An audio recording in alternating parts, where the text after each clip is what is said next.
El presupuesto que la Secretaría de Desarrollo e Integración Social propuso para ejercer en 2015 servirá para darle seguimiento a los programas sociales implementados por la actual administración, reiteró el titular de CEDIS, Salvador Rizo Castelo. Dijo que en el proyecto de presupuesto se refleja la prioridad que tiene el gobernador Aristóteles Sandoval en su política social y es para fortalecer las acciones, se planeó un incremento del 17%. En su segundo día de gira por Asia, el gobernador del estado, Aristóteles Sandoval, concretó que una empresa proveedora de la industria automotriz instale su primera planta fuera de ese continente y será en Jalisco.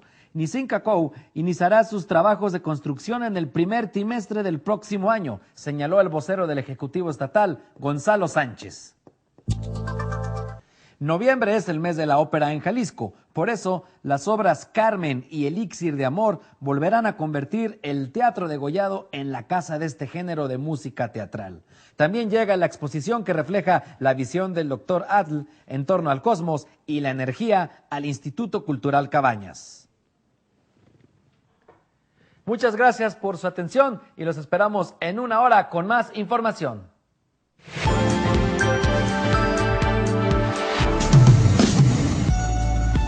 Estación Central, confluencia de ideas y expresiones. Estación Central, con la opinión de los expertos. Hola, muy buenas tardes, bienvenidos a su programa Estación Central. Son las 5 de la tarde con 2 minutos y los saludamos con mucho gusto a través de la multiplataforma de C7 Jalisco.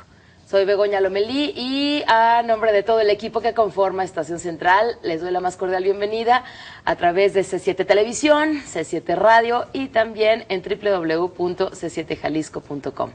Nuestro tema de la semana tiene que ver con la nueva ley de austeridad y ahorro en Jalisco, y es que esta ley fue aprobada el pasado jueves 30 de octubre y entre algunas consideraciones está marcado que los gastos en publicidad por cualquier medio de comunicación, redes sociales, etcétera, no podrán rebasar al 0.3% del presupuesto total. Quedan además salvados de esta prohibición los anuncios por motivo de seguridad, salud y protección civil. De esto y más platicaremos durante esta hora en Estación Central. Recuerde, es la nueva ley de austeridad y ahorro en Jalisco.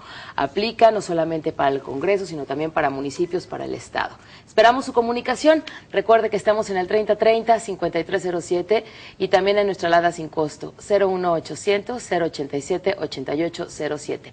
¿Cuál es su punto de vista acerca de esta nueva ley? ¿Tiene usted sus dudas? ¿Confía en esta nueva ley? ¿En qué se fijaría usted más en cuanto a la austeridad y ahorro en Jalisco? Lo esperamos. Recuerde que también nos puede hacer sus comentarios en Twitter. Estamos en @C7-Est Central. Los martes corresponde a los académicos, investigadores de diferentes universidades, así que yo doy la bienvenida, con mucho gusto saludo al maestro Alejandro Rodríguez Magaña. Él es académico de la Universidad Panamericana, Campus Guadalajara. Maestro, buenas tardes. Muy buenas tardes, Begoña, un placer estar aquí contigo en la mesa y saludar al auditorio. Bienvenido, muchas gracias por acompañarnos.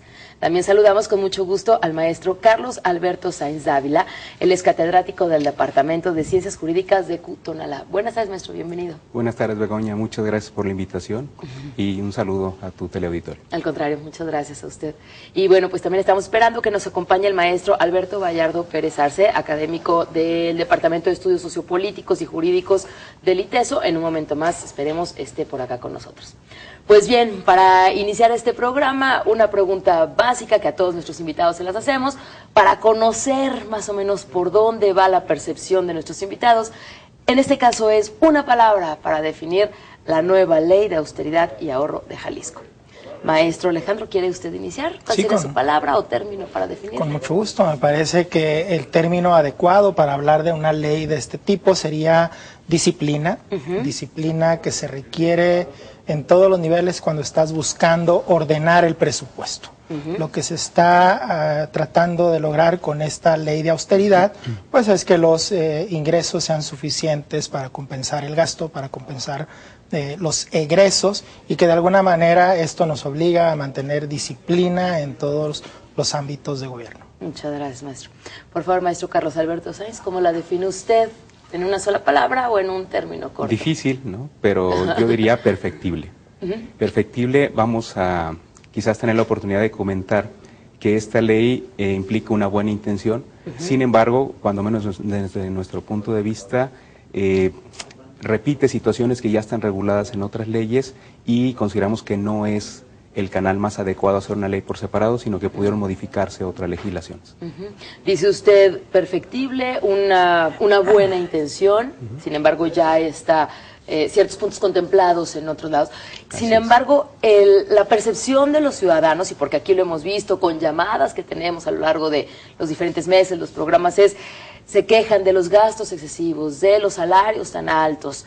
Con esta ley que se suma a otras disposiciones, ¿creen ustedes que los ciudadanos podamos estar confiados, tranquilos? ¿Se puede cambiar esa percepción de los ciudadanos en cuanto a los gastos del gobierno, de los municipios, del mismo Congreso? ¿Qué opinan ustedes? Bueno, abona, ciertamente no es suficiente, no es todo una ley de este tipo. Hemos estado presenciando a nivel nacional una cantidad importante de reformas, de legislaciones que corren el riesgo de estar como letra muerta, pero que de cualquier manera es más que estar sin reglamentarse, sin ponerse una legislación en ese orden, y podríamos contextualizar esta ley de austeridad pues como fue propuesta. Fue propuesta en febrero del 2013 en un escenario en el cual estaba entrando una nueva administración. Veníamos de una administración anterior que heredó pues una cantidad de deuda importante, y que la percepción en ese momento, y que todavía no se ha eliminado, pero la percepción en ese momento, en ese planteamiento, era el excesivo gasto, ¿no? Y habría que hacer planteamientos adecuados para pues atar de manos, detener un poco ese nivel de endeudamiento que ha sido una tendencia a nivel nacional en estados y municipios que han alcanzado niveles de endeudamiento que si bien es cierto no han sido todavía un problema, pero traen una inercia y traen una tendencia que podría llegar a serlo. Cuando el presupuesto no es suficiente, el ingreso para compensar todos los gastos, que es lo que ha sucedido, pues de alguna manera tienes que recurrir a un endeudamiento, y eso es lo que está tratándose en ese momento de plantear. ¿Su punto de vista, maestro Carlos? Bueno, coincido con el maestro en la parte de que es una norma insuficiente. Es decir, si creemos que esta ley va a resolver todos los problemas, yo creo que estamos lejos. No solamente, a lo mejor faltarían muchas leyes para hacerlo. Yo, si me lo permiten, quiero hacer una referencia sociológica y hasta un tanto cuanto antropológica. Un país que tiene muchas leyes es porque tiene un alto grado de incumplimiento de la norma. Viceversa, cuando un país tiene menos leyes es porque tiene un mayor grado de cumplimiento. Eso tiene que ver con la cultura del cumplimiento de la ley. En ese sentido, esta legislación abona a tener más leyes, es decir, a que sea más el margen de incumplimiento de la norma. Por eso decía yo, desde una perspectiva más sociológica, ¿no? Realmente, insisto en que es una buena intención de regular algunos aspectos, sin embargo, hay situaciones que ya están reguladas por otras leyes. Por ejemplo, la ley de presupuesto contra la ley de gasto público ya regula y ya prevé los principios básicos de esta ley, que son la racionalidad y la austeridad.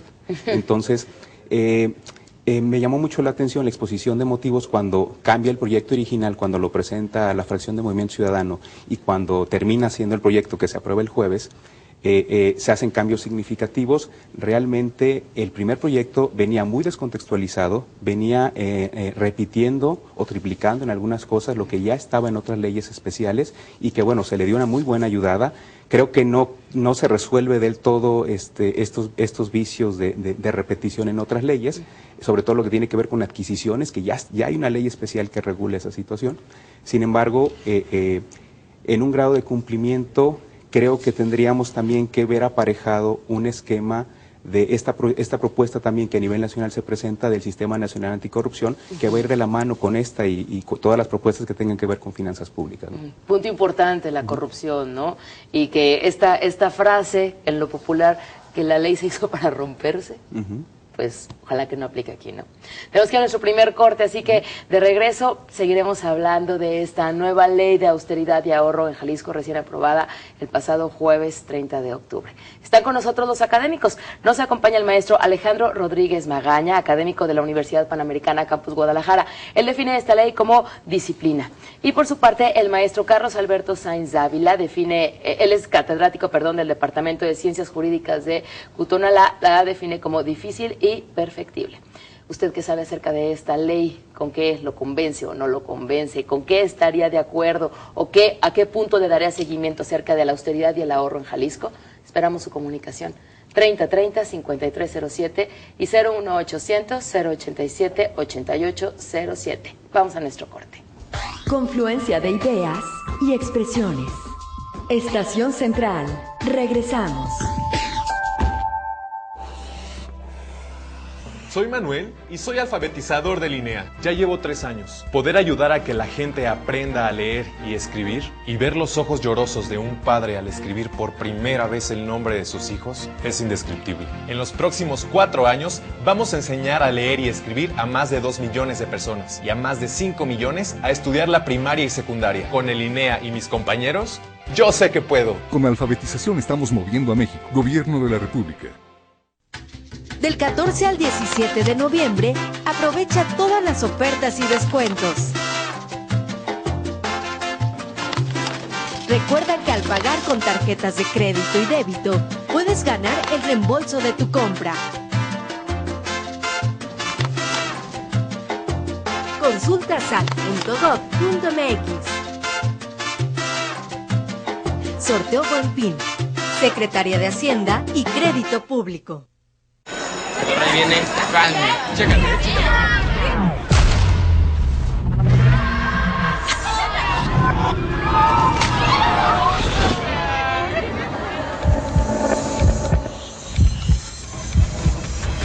Qué bueno que tienes confianza para decirnos esto. Hay muchos tipos de acoso, pero una misma solución. Tú. Confía en ti, guarda las pruebas y no te quedes callado. El silencio es cómplice del acoso escolar. Secretaría de Educación Pública. Gobierno de la República. Hoy, todos hablan de multiplataformas de medios. En C7 Jalisco, hace casi 2 años, la hicimos realidad para que más personas puedan disfrutar del mejor contenido desde cualquier parte y de manera interactiva. En la multiplataforma de C7 Jalisco, fuimos los primeros. Y ahora, en HD, somos los mejores. En Banobras apoyamos proyectos de infraestructura muy grandes y muy pequeños, pero para nosotros todos son tan grandes como tus sueños y son para ti. Con obras que te benefician, estamos moviendo a México. Por eso, detrás de estas obras de infraestructura, también está Banobras. Mover a México. Gobierno de la República. C7 Jalisco, más ciudadano que nunca. El Consejo Consultivo de C7 Jalisco genera propuestas y recomendaciones en materia de contenidos y programación. Envía tus comentarios y sugerencias al correo electrónico c7consejoconsultivo@gmail.com. C7 Jalisco, pluralidad sin adjetivos. ¿Qué haces, mamá? Un pastelito. Comer en exceso alimentos endulzados causa obesidad y puede provocar enfermedades incurables como la diabetes. ¿Y tú? ¿Qué esperas para bajar la cantidad de azúcar que consumes? Cambiar es tu decisión. Más vale prevenir. Secretaría de Salud, ISSSTE, IMSS, Gobierno de la República. Confluencia de ideas y expresiones. Estación Central. Continuamos. 5 de la tarde con 14 minutos, continuamos en Estación Central con nuestro tema de la nueva Ley de Austeridad y Ahorro de Jalisco. Y es que otras de las disposiciones que marca esta Ley de Austeridad es que queda prohibida la compra de vehículos automotores de lujo para labores administrativas. De tal forma que solamente se autorizará la compra de vehículos utilitarios, austeros y funcionales. Esto lo cito entre comillas. Los autos ya no serán asignados a funcionarios, sino a tareas específicas. Obviamente que hablando de vehículos de seguridad, ambulancias, etcétera, bueno, pues ahí ya no entran en este rubro de austeridad. Esperamos su comunicación. ¿Qué sabe usted acerca de esta Ley de Austeridad y Ahorro en Jalisco?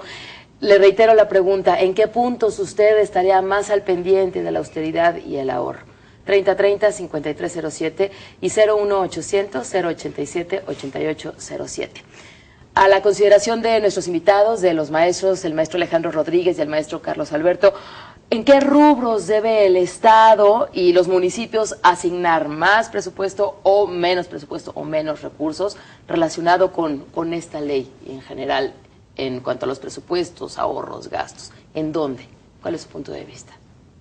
Consideraría que tendríamos que focalizar un poco más inversión en lo que podría ser vialidad, en lo que podría ser transporte público, que es una asignatura pendiente en el estado de Jalisco, muy en concreto en la zona metropolitana de Guadalajara, donde la infraestructura vial, las calles, las avenidas principales, el periférico, pues son tareas pendientes, transporte público prácticamente poco funcional. Creo yo que podría ser ese un rubro en el que más tendría que invertirse, tendría que focalizarse pues el presupuesto, un renglón importante hacia ese gasto.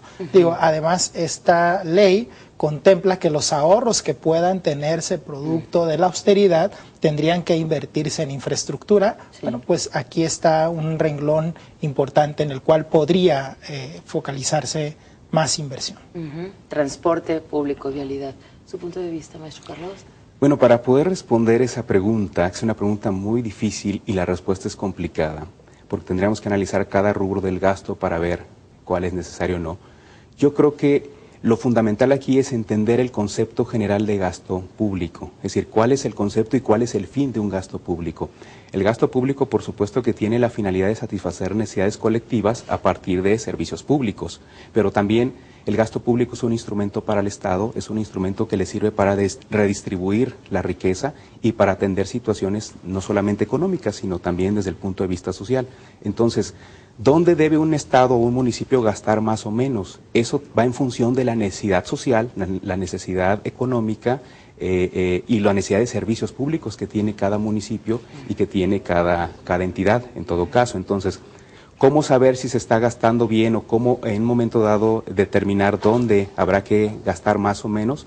Creo que tendríamos necesariamente que establecer las necesidades generales e individuales de cada uno de los 125 municipios y la del propio Estado. Entonces, si ese conjunto de erogaciones que conocemos como gasto público van orientadas a satisfacer esas necesidades colectivas, económico-políticas, de servicios públicos, entonces es un rubro bien orientado. Pero si entonces no está satisfaciendo esas necesidades, entonces hay que reorientar ese gasto, ¿no?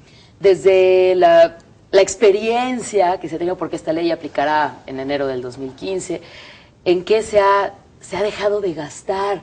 Y que de acuerdo a la experiencia, de acuerdo a lo que hemos sabido, de lo que se ha vivido en los municipios, en Jalisco en general, ¿en qué no se ha invertido lo suficiente? ¿En qué ha faltado? ¿Y en qué desde su punto de vista se ha invertido de más? O se han hecho inversiones que a lo mejor no eran tan necesarias.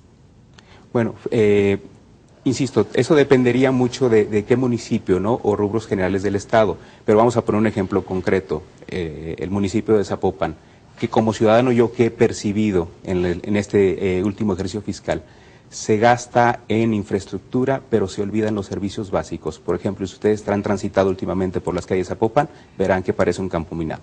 Es decir, el tema de las calles no se ha invertido quizás como en la medida suficiente de satisfacer la necesidad pública. Okay. De acuerdo. Un tema de infraestructura, un tema de vialidad, transporte público, que repito, es una asignatura pendiente en la que además de tratar de focalizar más inversión hacia esos renglones, habría que ver si la que se está realizando es óptima, si es adecuada, si se está coordinando, si se está enfocando hacia los sectores realmente más desprotegidos, los que necesitan atenderse o con una prioridad, número uno, estar antes que otros proyectos. Vemos algunos, en el Estado en general, vemos algunas entidades, algunas avenidas, algunas calles que se están atendiendo con una cierta prioridad y hay otras que se han abandonado prácticamente, que incluso da pena transitar por periférico, por ciertos lugares de Avenida López Mateos, incluso Lázaro Cárdenas, Los Camellones. Ahí me parece que hablando sí del tema de infraestructura, pero del gasto corriente del día a día, el mantenimiento de la ciudad deja mucho que desear en este momento. De esta ley, ¿qué sería perfectible una palabra, tomando en cuenta una palabra que utiliza el maestro Carlos Alberto, difícil pero perfectible, ¿qué se pudiera perfeccionar de esta ley? Como ya comentaba, había una iniciativa previa, se aprueba esta ley, pero sobre esta, ¿qué puede ser perfectible para tener una mejor aplicación y que llegue a materializarse de la mejor manera posible para beneficio de todos los jaliscienses? Muchas cosas, o varias cosas. Me centraría en la primera, que es la más importante, que es el objeto de la ley. Si nosotros analizamos la nomenclatura, es una ley de austeridad y ahorro, pero entonces, bajo esta situación de la naturaleza o los fines del gasto público que acabamos de comentar, la pregunta sería, ¿el gasto público tiene como finalidad generar ahorro? La respuesta es que por regla general no.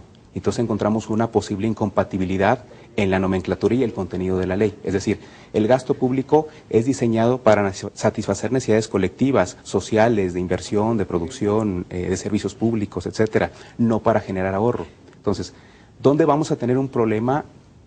Recordemos que esta ley no es nueva en el país, ya hay estados de la República que tienen este modelo y con qué problema se han estado enfrentando, que seguramente para allá iremos cuando entre en vigor. Dentro del proceso de la creación del presupuesto del gasto público, pues está la fase de la programación, de la planeación y está la presupuestación.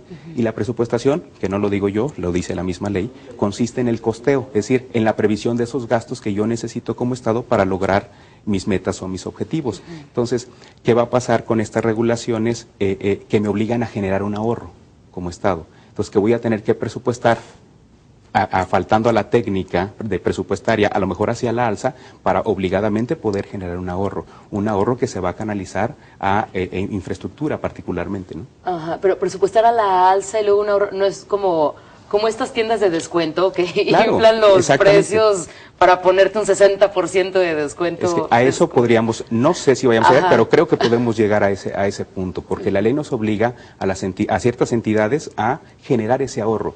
Pero bajo la propia técnica presupuestal, el gasto no es para generar ahorro, el gasto es para gastarse, valga la expresión. ¿En qué? Coincido plenamente con Carlos, el presupuesto es el deber ser. Y vamos, tan complejo ahorrarte como excederte en el presupuesto. Desde luego que es deseable ahorrar que excederte, porque tendríamos una situación en el agregado de necesidad de endeudamiento, ¿no? Y hay que ver en qué condiciones.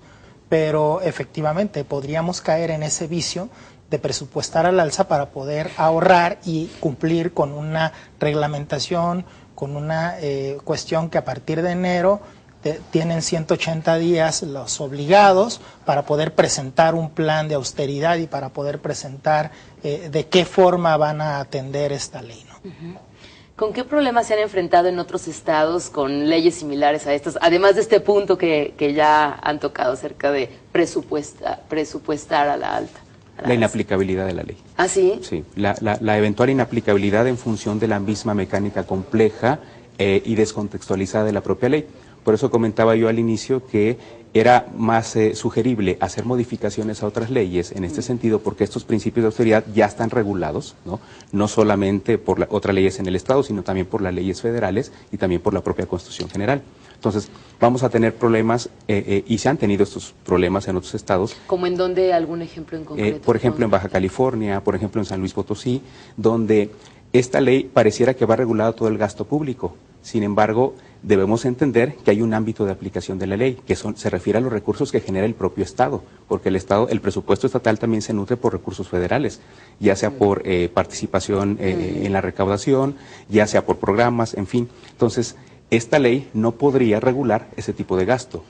¿Por qué? Porque estaría fuera de su ámbito y además hay leyes federales que ya regulan esa aplicación de ese gasto y que no contempla el plano federal una ley de austeridad como tal, sino que estos elementos ya están contenidos en otras leyes como la de responsabilidad hacendaria, de contabilidad gubernamental, etcétera, ¿no? Repartidos.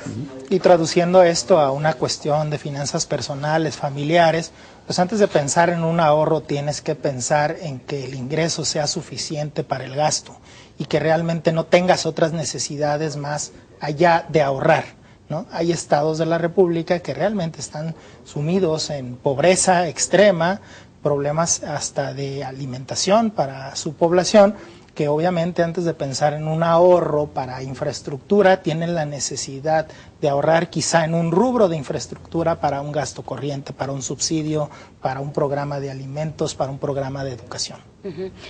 Ahora que habla de estos puntos donde se ahorra, donde no se ha destinado tanto recurso en materia de salud, de educación, infraestructura, etcétera, esta ley habla de viáticos, por ejemplo, de boletos de primera clase, cosas que pueden ser suntuosas, ¿no? Secretarios para funcionarios de segundo nivel, etcétera.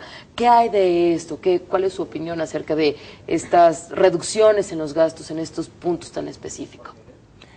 Positivas, definitivamente, aunque innecesario que tuviera que crearse una ley para establecer esas regulaciones que podrían ir, insisto, en adecuación de otras leyes o incluso en el mismo presupuesto de egresos que precisamente el mismo Congreso anualmente aprueba. Entonces, positivas desde luego en el grado de restricción y que sin duda una de las situaciones que podemos encontrar en la ley es que la ley es demasiado general. La ley no especifica. La ley dentro de su objeto establece establecer los criterios generales de austeridad y de gasto eficiente, pero nunca define, como no lo hacen otras leyes. Entonces creo que el objeto de la ley finalmente no se vive dentro de la propia norma y eso es lo que nos puede llevar a que, perdón, hago un paréntesis, ayer escuchaba a los señores legisladores hablar de las muy radicales, algunos a favor, otros en contra de esta ley, pero creo que finalmente hay una ausencia muy notable de una técnica legislativa y de entender que esta ley debe integrarse a un sistema jurídico ya existente, no crear un sistema nuevo. Maestro Alejandro. Desde luego, y ya que preguntabas hace un rato, Begoña, sobre en qué no invertir, en qué no gastar de este presupuesto, pensando en focalizar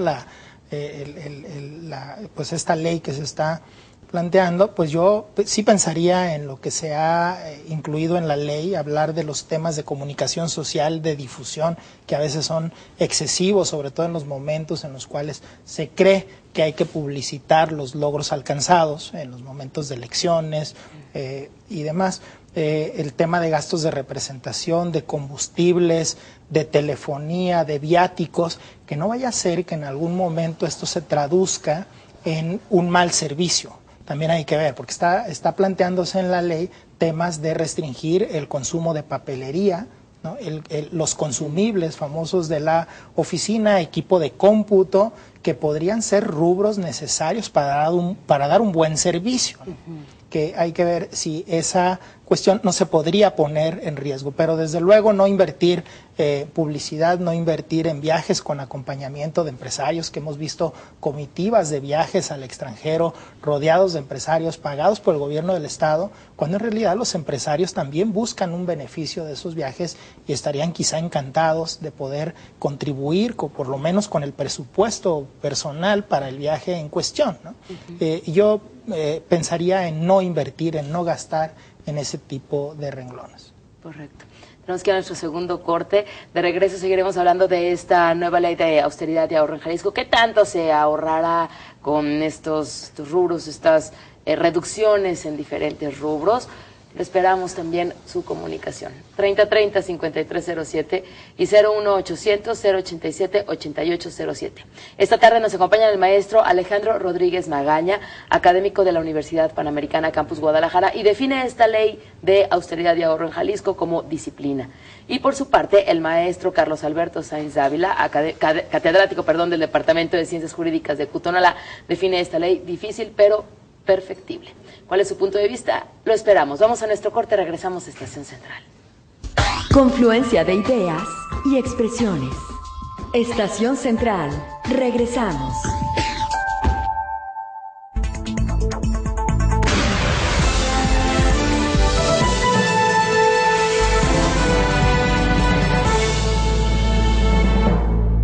Hola, bienvenidos a DW Deutsche Welle desde Berlín. Mi nombre es Carol Guerrero. A continuación les presento un resumen de 3 minutos con lo más importante de la última hora. El exalcalde de la ciudad mexicana de Iguala, José Luis Abarca, y su esposa fueron detenidos en una casa de Iztapalapa, en un operativo desplegado por la Policía Federal de México. Abarca y su esposa estaban en busca y captura desde la desaparición de 43 estudiantes en Iguala. Ambos son considerados responsables tanto de las desapariciones como del asesinato de otras 6 personas el pasado 26 de septiembre. Estados Unidos elegirá hoy nuevo Congreso. los demócratas del presidente Barack Obama podrían sufrir una dura derrota. Las encuestas prevén un cambio de mayorías en el Senado a favor del Partido Republicano. Además, los conservadores seguirían gobernando cómodamente en la Cámara de Representantes.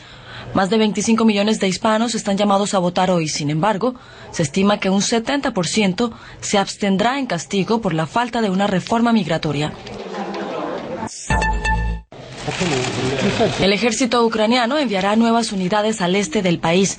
En una sesión del Consejo de Seguridad Nacional, el presidente Petro Poroshenko dijo que los militares deben proteger mejor la región de posibles ataques de los separatistas. Ayer, Poroshenko amenazó a los rebeldes con revocar el estatus especial de autonomía de Donetsk y Luhansk. Las fuerzas prorrusas respondieron que eso supondría una ruptura de los diálogos con Kiev. Entre tanto, el secretario general de la OTAN, Jens Stoltenberg, asegura que tropas rusas están avanzando hacia la frontera con Ucrania. El presidente de Colombia, Juan Manuel Santos, se reunió hoy en Bruselas con el presidente del Consejo Europeo, Herman Van Rompuy. La Unión Europea estaría dispuesta a ofrecer ayuda concreta a Colombia para aplicar el plan de paz con las guerrillas, aseguró Van Rompuy. Algunos eurodiputados quieren que la ayuda se condicione a la mejora de los derechos humanos en el país. Santos se reunirá mañana con la canciller alemana Angela Merkel. Carbono, a través de... El Tribunal Constitucional Español volvió a suspender la convocatoria de una consulta soberanista en Cataluña. La Corte ya había suspendido a finales de septiembre un primer intento de referéndum sobre la eventual independencia de la región.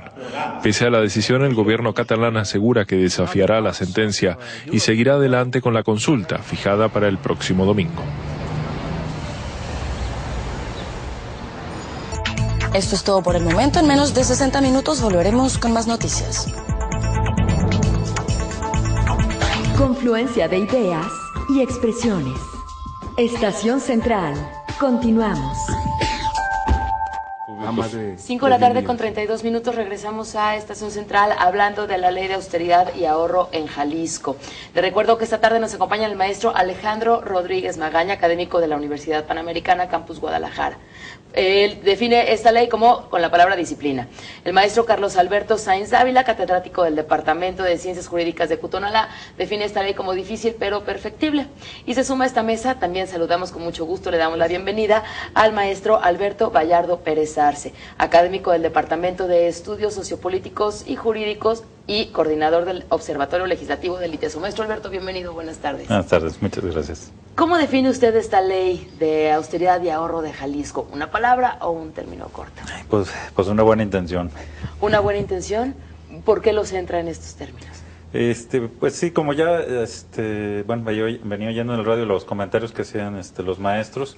Sí, yo creo que sí se habla de una, pues es algo que a lo mejor trata de regular cosas que ya están reguladas, pero por otro lado, pues también aparentemente ha sido insuficiente la regulación ya existente. De hecho, ya pensándolo más como en términos, como dirían algunos de filosofía política y de sociología política, pues hablaríamos de que la cultura que tenemos actualmente en México, no solo en Jalisco, sino en todo México, hay una cultura de lo que le llaman el patrimonialista. Es decir, antes de que existieran las burocracias, lo que se hacía, los reyes le asignaban ciertos territorios a algunas personas y le decían, bueno, tú administras ese territorio, de ahí tú me vas a dar tanto de dinero y lo que sobre, pues eso es tuyo, ese era su patrimonio. Esta cuestión pues, se ha quedado muy presente todavía en nuestra cultura política mexicana. De hecho, por ahí había un dicho que decían, no me des, ponme donde haya. Entonces, precisamente porque esta concepción patrimonialista de la función pública. Es decir, yo puedo aprovechar lo que puedo obtener del desempeño de esa función, y ya. Y que de alguna manera pues sí lo vemos, es decir, y no es nuevo, ya lo mencionaba alguno de los maestros, pero de hecho esto yo lo recuerdo la primera vez que escuché hablar de este asunto de la austeridad, y que incluso lo llamaron austeridad republicana, en el 1997, en el Congreso Federal, justamente cuando es la primera vez que las fuerzas de la izquierda alcanzan ante un buen número de diputados, y justamente plantearon esto, ¿no? Y plantean cosas muy parecidas a estas, que decían, a ver, ¿por qué se tiene que renovar el parque vehicular todos los años? O sea, cuando dices, a ver, pues que la Secretaría de Economía, la Secretaría de Turismo se va a acabar sus carros en un año, pues no, realmente no era un asunto que se justificara estar renovando. Sí, que patrullas, ambulancias, todo eso, claro que sí había que renovarlos, pero en sí, los carros que estaban al servicio de Secretaría de Economía, que no es que anden en la sierra ni ninguna cosa de esas, o sea, no había manera de esto. Yo recuerdo que decían, es algo muy parecido pues a esto, ¿no? Pero yo creo que en el fondo detrás está esta cultura pues de servicio de lo público, que también algunos lo usan con juego de palabras, que no es lo que se sirven de lo público y no sirven al público, y un asunto pues incluso de querer que todo el trato que se les dé pues sea equivalente a altos dignatarios, ¿no? Cuando decir, bueno, pues se está haciendo un trabajo, y ese trabajo pues es esto, es decir, en una organización que no sea pública, generalmente pues alguien que hace un viaje de trabajo pues no se le va a dar, incluso si tiene que viajar en avión pues no se le va a pagar clase de primera clase, se va a clase turista, y si se va a hospedar pues no se va a quedar en la suite presidencial, se va a quedar en un buen lugar, un buen hotel, pero tampoco se va a quedar en lo más lujoso porque está trabajando.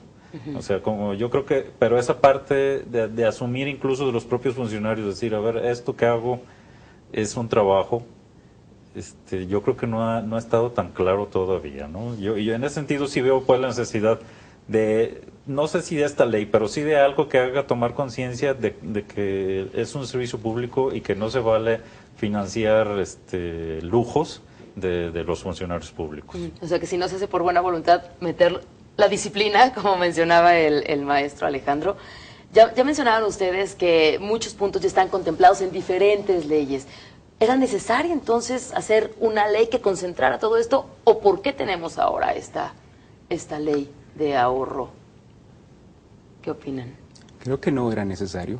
Bueno, a lo mejor yo soy el que trae las malas noticias, ¿no? Maestro Carlos Alberto. Pero creo que no era necesario una nueva ley, porque esta ley lo que provoca es una sobreregulación. Es decir, cuando un concepto está 2 o 3 veces regulados en diferentes leyes, eso finalmente nos lleva, como comentamos al principio, a su inaplicabilidad para efectos reales. Entonces, en mi opinión, no era necesario, o cuando menos no en los términos en los que está propuesta, por eso la expresión de perfectibilidad. ¿Qué opina, maestro? Sí, yo creo que, pues, más bien, probablemente más bien lo que tendría que haber hecho, justamente siguiendo lo que plantea el maestro, más bien haber revisado lo que ya estaba en las otras disposiciones y ver qué cosas estaban quedando sueltas, y entonces ahí afinar y apretar las tuercas.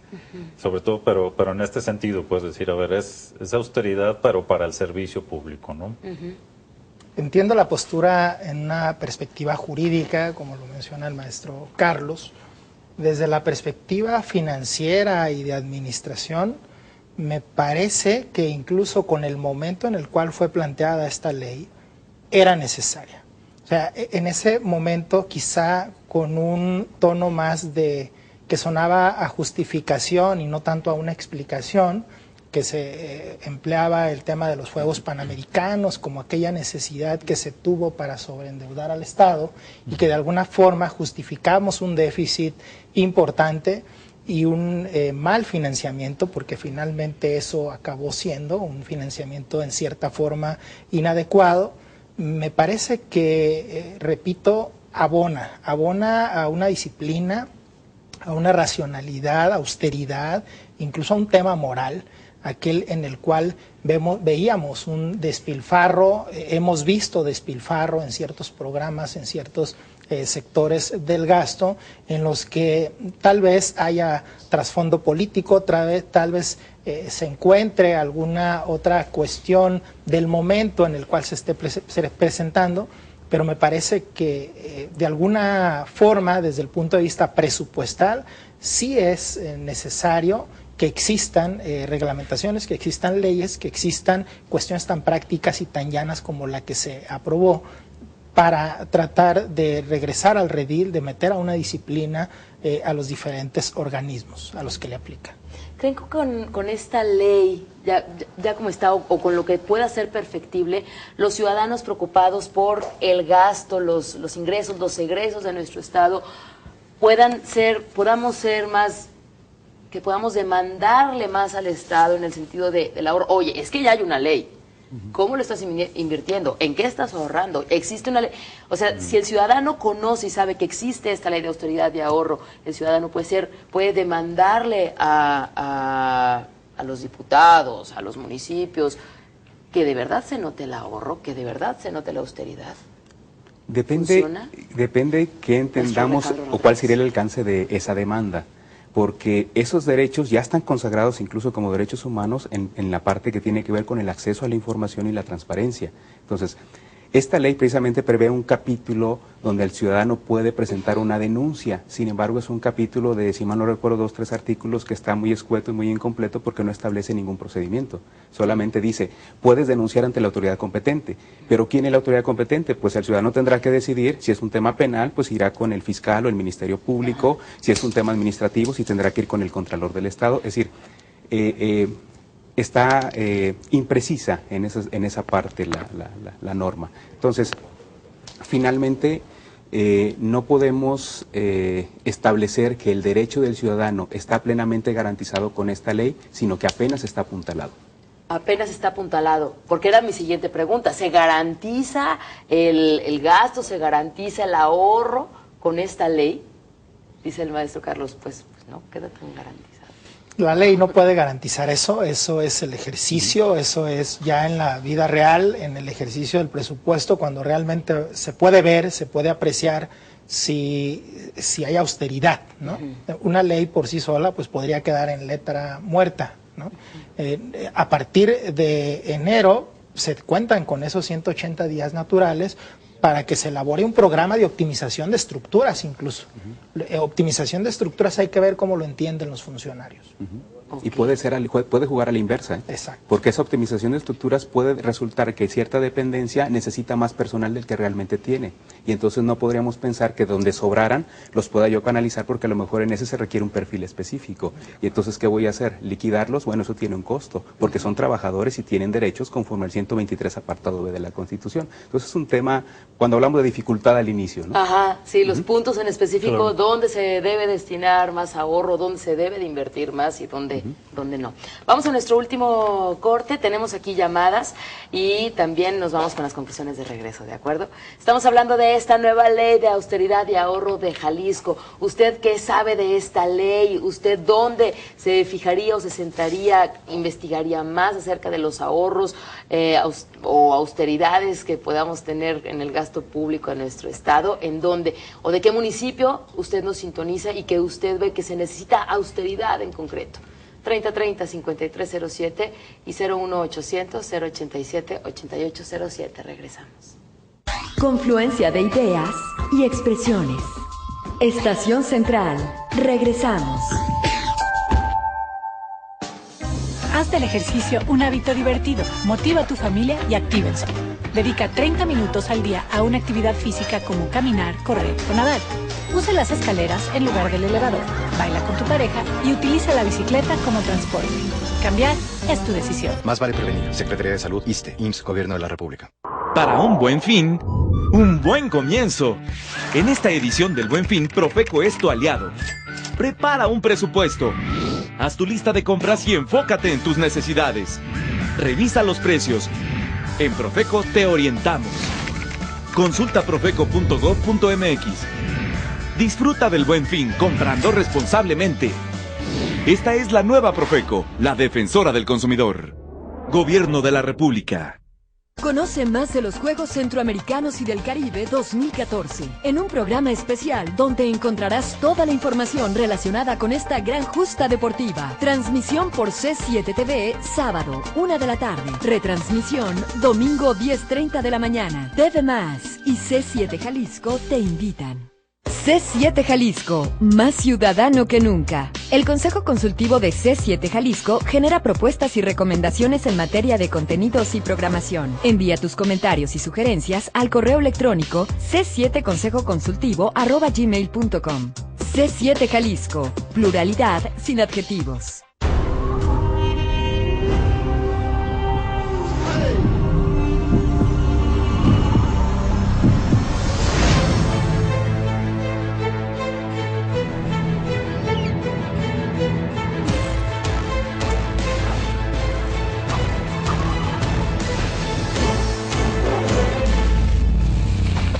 Siente tus Juegos Centroamericanos y del Caribe Veracruz 2014, del 14 al 30 de noviembre.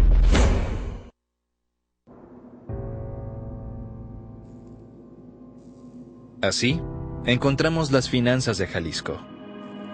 En menos de 2 años pusimos orden, y 3 de las calificadoras más importantes del mundo nos colocan con alta calidad crediticia. Para lograrlo, todos sacrificamos un poco este año. Ahora, estamos listos para que en los siguientes, tú y tu familia confirmen que el cambio valió la pena. Gobierno de Jalisco. El equipo especializado de C7 Noticias trae para ti la información policíaca más impactante y controvertida.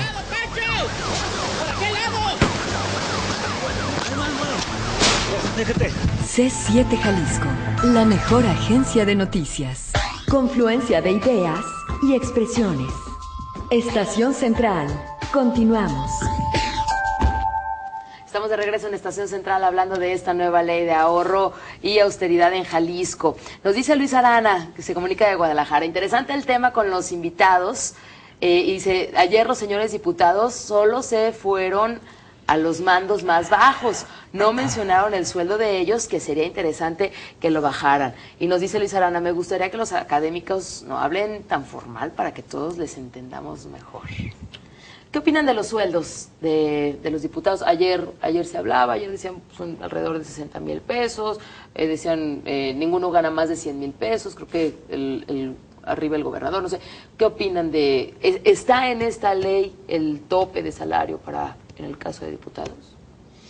Finalmente, perdón.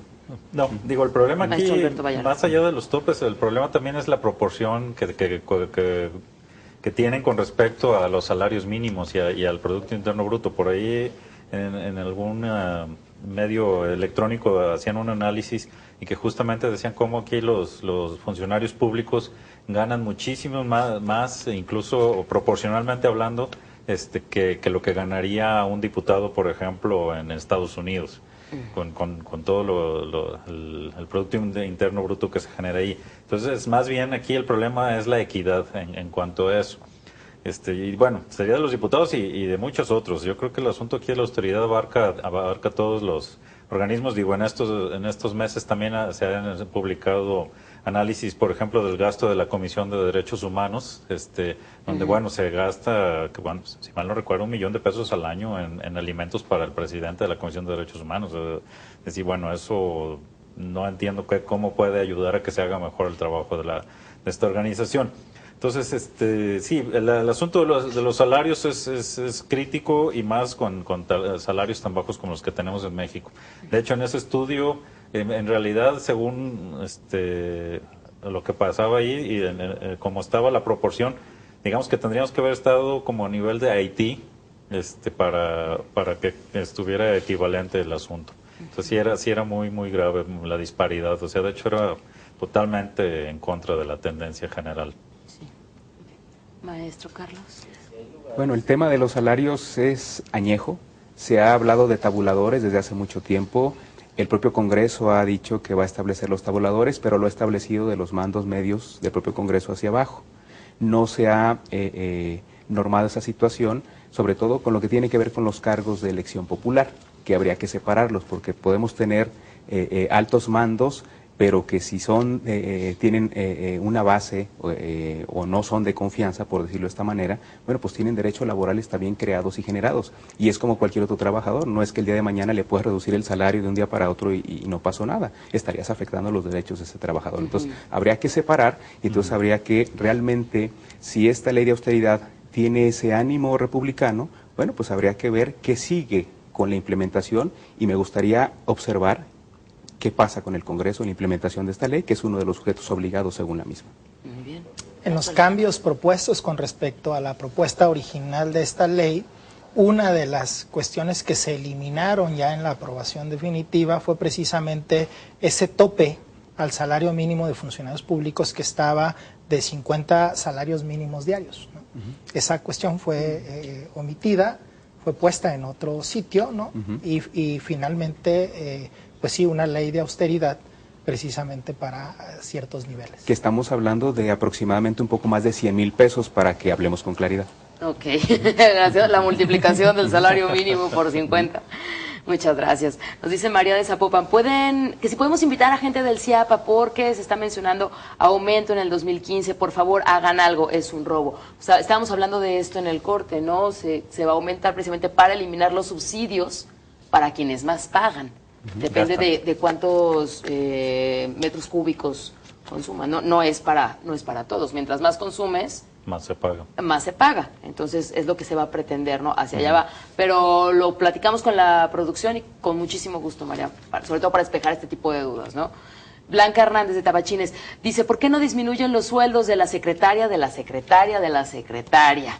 Primeramente, que quiten a todos los aviadores. En segundo lugar, a los que están realmente trabajando, que tengan salarios razonables, no estratosféricos, y que realmente hagan beneficio a la ciudad con seguridad y servicios públicos.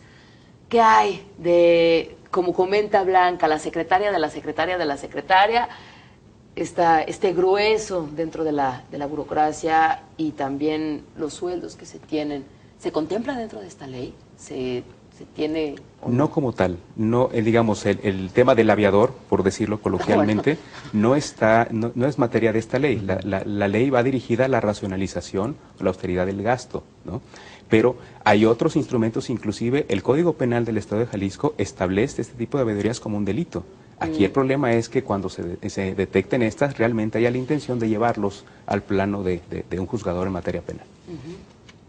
Pero en cuanto a eliminar secretarios de algunos niveles, creo que sí lo contempla, ¿no? Pero ahí vamos a tener un problema. Ninguna ley puede ser retroactiva en perjuicio de persona alguna. Y entonces, si nosotros fuéramos la secretaria de la secretaria de la secretaria y el año que entra por esta ley de austeridad nos recortan la plaza, entonces nos dan pie a que hagamos una demanda laboral. Y ya sabemos cuál es la historia, a propósito del CIAPA que se mencionaba hace un momento, cuál es la historia de las demandas laborales en este estado, ¿no? Los trabajadores terminan ganando las demandas por deficientes defensas del patrón, del Estado, y en algunos casos terminan siendo millonarias, como fue el caso del CIAPA. ¿Qué futuro le ven a esta ley? Pues así que a corto plazo, porque iniciará su aplicación en enero del 2015. ¿Qué futuro podemos vislumbrar de esta ley? ¿Quién dice yo? Bueno, pues adelante. Maestro Alberto. No, yo pensaría que sin una cultura de la rendición de cuentas, pues no vamos a llegar muy lejos con esto.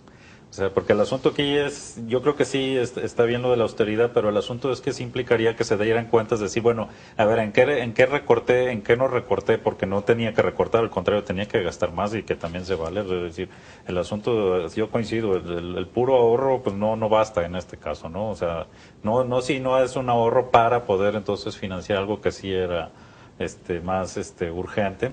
Pero pues eso implica rendición de cuentas y eso es lo que ahorita nos falta mucho, es decir, tanto desde la ciudadanía de exigir que se nos explique por qué se tomaron las decisiones que se tomaron, como de parte tenían las autoridades de dar cuenta de qué criterios utilizaron para decidir que íbamos a ahorrar en esto y lo íbamos a gastar mejor en esto otro. Entonces, pues ahí lo veo yo complicado. Maestro Carlos Alberto. Bueno, creo que el futuro puede ser un tanto oscuro, un tanto nublado, precisamente por lo que comentaba ya al inicio de la posible inaplicabilidad que pudiera tener esta ley. Ahora, hay un aspecto fundamental que no podemos perder de vista y que por eso no podemos lanzar las campanas al vuelo. Esta ley no regula el total del gasto público. El gasto público está compuesto por muchas secciones o muchos renglones y si ustedes observan, básicamente ¿a cuáles va dirigido? Va a servicios personales, donde entra todo el tema de los viáticos y los gastos de traslados, viajes y demás. Va dirigido al tema de las adquisiciones, pero es donde es redundante la ley porque eso ya está regulada por la Ley Especial de Adquisiciones, ¿no? Y otras normas por los ingresos federales que son aplicables. Es decir, esta ley va dirigida solamente a algunos aspectos del gasto público, no regula el gasto público y a diferencia de otras legislaciones que sí regulan el presupuesto, sí establecen estos principios de austeridad y estos principios que está proponiendo esta ley para el total del gasto público, de tal suerte que, perdón por el aspecto negativo, pero esta ley, si yo pudiera proponer una segunda palabra a la inicial que nos pedías, Begoña, yo diría que es redundancia. No quiero decir que esté mal, sino quiero decir que había otras formas legislativas y otros canales jurídicos para poder lograr este tema. Uno de ellos, muy claro, la revisión de la cuenta pública. El propio Congreso tiene en sus manos la posibilidad de revisar a través de la Autoridad Superior de la Federación la cuenta pública, que es donde se refleja el presupuesto y el ejercicio del gasto, y a partir de ahí fincar responsabilidades, ya sea a partir de un crédito fiscal a cargo del funcionario omiso o ya sea a partir del aspecto penal por un posible desvío o cualquier actualización de alguna conducta ilícita tipificada a cargo del servidor público. Correcto. Maestro Alejandro. Pues se está hablando de ser sobrio, de tratar de ser severo, de ser pertinente en una época en la que la crisis económica pues implica que necesariamente la austeridad sea parte de la esencia en el ejercicio del presupuesto. El presupuesto es el deber ser. Y coincido con la apreciación del maestro Carlos cuando mencionaba que se debe de ejercer el presupuesto, y en cierta forma una ley de austeridad y ahorro pues está como en contra de lo que podría ser el ejercicio de un presupuesto público. Llega tarde, pero siempre es un buen día, en mi opinión, para empezar a ordenar la casa, para transmitir un mensaje de que hay intención, por lo menos, de ordenar ese gasto y de tratar de que no se perciba el despilfarro. Pues estamos a 3 minutos de concluir este programa. Yo le voy a pedir a cada uno de ustedes una conclusión brevemente acerca de esta ley, y tomando en cuenta también las palabras con las cuales iniciamos. Iniciamos con el maestro Alejandro Rodríguez Magaña, académico de la Universidad Panamericana, Campus Guadalajara. Usted nos dice al inicio del programa, disciplina. ¿Cómo concluye usted este programa? Una conclusión brevemente, por favor. No deberíamos de vincular la austeridad con carencia. Una persona multimillonaria puede ser austero y una persona humilde sin recursos podría despilfarrar lo poco que tiene. Realmente una ley de este tipo pues nos debe de llevar finalmente a que se perciba un mejor control, un mejor destino de cada una de nuestras contribuciones. Muchas gracias, maestro Alejandro. Por favor, maestro Alberto Vallardo Pérez Arce, académico del Departamento de Estudios Sociopolíticos y Jurídicos del ITESO y coordinador del Observatorio Legislativo de la misma universidad. Usted iniciaba diciendo, es una buena intención la nueva ley de austeridad y ahorro en Jalisco. ¿Cómo concluye, por favor? Sí, pues concluiría diciendo que sí, que coincido en que el asunto aquí de la austeridad tiene que ser más en cuanto a que no tengamos funcionarios que se tratan como si fueran príncipes, sino más bien pues que justamente el dinero público pues se gaste en aquello que es lo más fundamental, ¿no? Que puede ser en obra pública, en brindar mejores servicios públicos, etcétera, pero no en darle trato de realeza a los funcionarios. Muchas gracias, maestro Alberto. Y, por favor, maestro Carlos Alberto Sainz Dávila, catedrático del Departamento de Ciencias Jurídicas de Cutonalá, define esta ley desde el principio del programa como difícil pero perfectible. ¿Cómo concluye su participación en este programa, maestro? Bueno, si me lo permiten, diciendo que la austeridad debería ser una característica del administrador público, no debería exigirse en una ley, ¿no? De tal suerte que si tenemos una ley que está llena de prohibiciones, obedece fundamentalmente a las malas prácticas y entonces quizás no tenemos a los administradores más adecuados. Y empezando, no refiriéndonos a uno en concreto, sino a todos, refiriéndonos a los 3 poderes, puesto que de los 3 poderes se saben escándalos, ¿no? Entonces, yo concluiría entonces diciendo que esta ley es perfectible, es una buena intención, por supuesto, pero es perfectible desde la perspectiva jurídica, que es la que nosotros le hemos abordado, y que necesita no solamente un trabajo de implementación, sino también una voluntad real de querer ejercer un gasto público realmente racional y realmente austero. Claro, muchas gracias. Gracias por habernos acompañado, gracias por su tiempo, maestros. Gracias a ti. Y a ustedes lo esperamos mañana, minutos después de las 5 de la tarde, para continuar con este tema, la nueva ley de austeridad y ahorro en Jalisco. Mañana tenemos el punto de vista de los jóvenes, así que lo esperamos a través de C7 Jalisco. Muy buenas tardes. Gracias. Estación Central, confluencia de ideas y expresiones. Estación Central, con la opinión de los expertos. Los comentarios y las opiniones vertidas en este programa son responsabilidad de quienes las emiten. De ninguna manera representan el punto de vista de C7 Jalisco. Se difunden como un ejercicio de pluralidad, diálogo y tolerancia. Derechos reservados, C7 Jalisco 2014. Si te mueves por las avenidas Patria, Acueducto, Vallarta o Guadalupe, te informamos que después de varios años de estar cerrada la circulación, en el gobierno de Jalisco tomamos la decisión de abrir el paso en la avenida Juan Palomar hasta Periférico. Ahora vas a notar que mejoramos la movilidad y agilizamos el tráfico en esta zona. Estamos poniendo orden en nuestras vialidades para que puedas llegar más rápido a tu destino y dedicarle tiempo a lo que de verdad importa. Gobierno de Jalisco. C7 TV transmite Zona Metropolitana de Guadalajara y Tepatitlán por el Canal 7, Puerto Vallarta, Canal 13, Ciudad Guzmán, Canal 12, Megacable, Canal 200.